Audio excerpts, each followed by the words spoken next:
Well, I was working at a hospital. I managed 7 locations, something like 6 or 7 locations, and it was all the patient files, and it's all confidential information and stuff like that. The boss that had been working there for years that loved me, and we worked really good together. She was removed. On her own will. She left basically.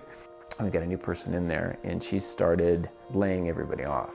There was a lot of stress in the whole department, and everybody was kind of seeing it coming, you know what I mean? So they're like, am I gonna get laid off, am I not? And what ended up happening is she came to me and she said that we don't want to lay you off, but we want to have you absorbed by the main IT department. And so there's gonna be a transition period. And that really kind of was hard on me, and I started having issues with stress. I started having really bad dry eyes, and I started getting like pain all over my body, like nerve pain.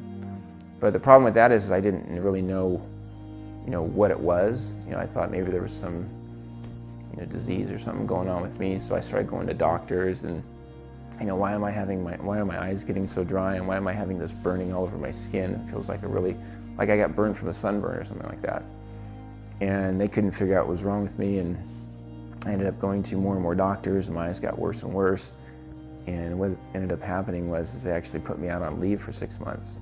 I'm getting so sick, and they can't figure out what's wrong with me. And at one point I actually kind of gave up. They told me, one of the doctors told me I had an autoimmune condition that would attack my organs.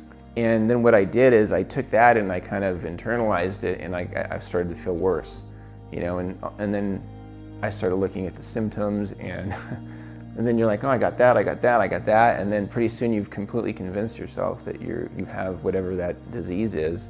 And then I went to another doctor to confirm what the other doctor said, and they did some other tests, and they said, yeah, you do have this, and it's can attack your organs and can kill you.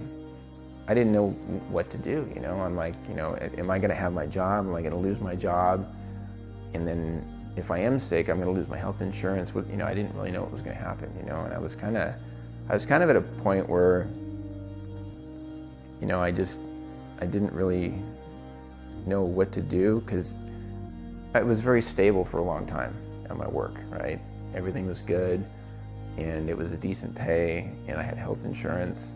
And now all of a sudden there's all these changes at work, and there's a new boss, and she's firing everybody, and everybody's down. And then she's telling me that I'm moving to a different department, but what I thought was she was getting rid of me because she was having me train somebody else. Kind of broke down and gave up. I was like, it doesn't really matter anymore at this point. And then when they laid me off, I was, I remember thinking, what am I going to do now? I don't have health insurance, and if indeed I have these horrible diseases, what's going to happen? Where am I going to get money? And it was a couple of months later when I was kind of out of money from paying all the doctor bills and different things, and paying my mortgage, and I was down to $256. And I was doing real estate on the side prior to this and during this. So I was doing a few things, but I was in the single family home space. That's what I was kind of doing. I had some rental properties and stuff like that. And one of the rental properties I had was an area where there was mobile homes. And I basically saw this mobile home as next to my buddy's house. And I said, you know what, maybe I can buy that. It was just a gut feeling. I don't know, I gotta go check into this, right? Maybe I can make this work, because it was really hard to deal with single family home. That space is so congested. There's so many investors trying to flip. And that's really one of the reasons why I didn't quit my day job, is because dealing with the single family homes, I wasn't making enough money from it. You get a little bit of money from a rental, you get some income, maybe you flip one house or something, but it's really difficult to do volume, at least where I'm at, in a lot of areas in the country, especially if you're newer and you're not really seasoned. The people that have been doing it for years, they've got it down, and they're cranking things out and making a lot of money.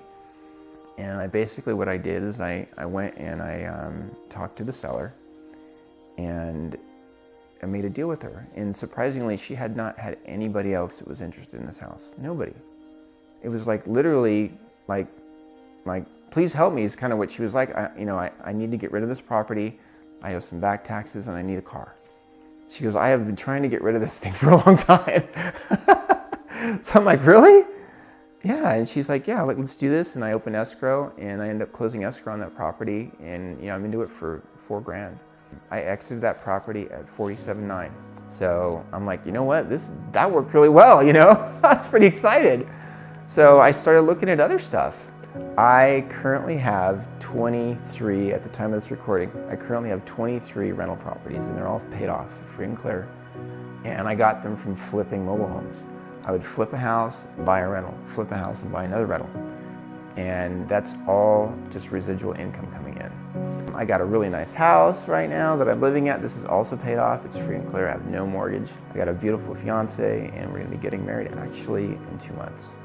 So I'm doing really well. I don't have the stresses that I used to have. I'm not worried about money anymore. And it's just, I'm feeling a lot better. I don't have my health issues anymore. The mobile home space right now there's nobody doing this right now. And the reason why I'm teaching it is because I went through so much in my life, and so much stress and so much pain and so much struggle with health and all these issues. And I'm doing well now, and I'm the kind of guy that wants to teach all my friends. It makes me happy when somebody calls me and says, Harvey, I just closed the deal and I made a bunch of money. I don't know, that energizes me. So I was hanging out with my mentor, and he said, Harvey, I'm going to show you something. I'm like, all right, cool. And he turns on this video and he goes, that's me jumping out of a plane in the Alps onto the snow. And it shows this video of him jumping out, hitting the snow, and just skiing down this freaking awesome mountain. And I'm like, dude, that's freaking amazing. He's like, you know what though? Did you notice I was by myself? I go, yeah. He goes, my only mistake was I didn't bring any of my friends along with me. I got no buddies to hang out with. Everybody's working. Nobody can come and jump out of a helicopter with me. He says, Harvey, you need to take your friends along with you. And I'm like, you know what? That's great advice. So I started teaching all my friends, and you know what? I'd like to invite everybody else to come on board and have some fun. And I really want to see people do well. And maybe I'm going to have 1,000 friends all around the country, and then we can all jump out of airplanes together. But I really hope you guys take this opportunity and check this out, and maybe I'll see you there.